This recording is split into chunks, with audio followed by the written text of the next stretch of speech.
বীর চট্টলা টিভি। আসসালামু আলাইকুম। বীর চট্টলা টিভি থেকে আমন্ত্রণ জানাচ্ছি আমি তানিশা সুলতানা আফিফা। কদমতলী থানা পুলিশ কর্তৃক অর্ধশত চোরাই মোবাইল ফোন উদ্ধার সহ চক্রের 2 সদস্য গ্রেফতার। রাজধানীর কদমতলী থানা এলাকা হতে 8 লক্ষাধিক টাকার অর্ধশত চোরাই মোবাইল ফোন সেট উদ্ধার সহ চোরাই মোবাইল ফোন বেচা কেনার সাথে জড়িত একটি চক্রের 2 সক্রিয় সদস্যকে গ্রেফতার করেছে ডিএমপির কদমতলী থানা পুলিশ। গ্রেফতারকৃতরা হলো 1 আলামিন 27 ও 2 হাবিব সরকার 35।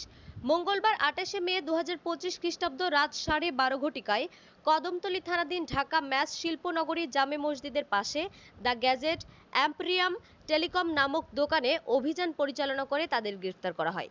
এ সময় তাদের হেফাজত হতে বিভিন্ন ব্র্যান্ডের 50টি মোবাইল ফোন উদ্ধার করা হয়, যার কোনো বৈধ কাগজপত্র তারা দেখাতে পারেনি।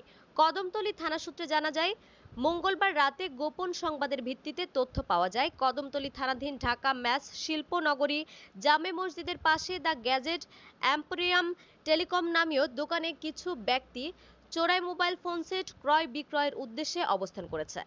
প্রাপ্ত সংবাদের ভিত্তিতে রাত 12:30 ঘটিকায় উক্ত দোকানে অভিযান পরিচালনা করে থানার একটি টিম অভিযানে আল আমিন ও হাবিব সরকারকে গ্রেফতার করা হয়।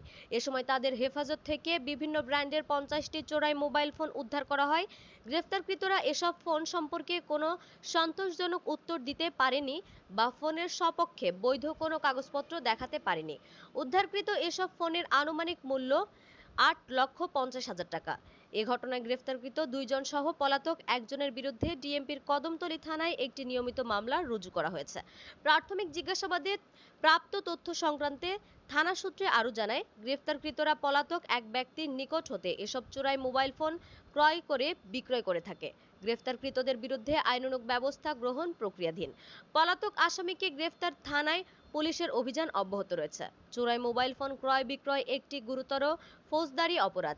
কম দামে ফোন কেনার লোভে অজানা বা সন্দেহজনক বিক্রেতার কাছ থেকে ফোন ক্রয় না করে সবসময় স্বীকৃতি দোকান বা বিক্রেতার কাছে থেকে বৈধ কাগজপত্র, ক্রয় রসিদ ও ওয়ারেন্টি কার্ড সহ ফোন ক্রয় করুন।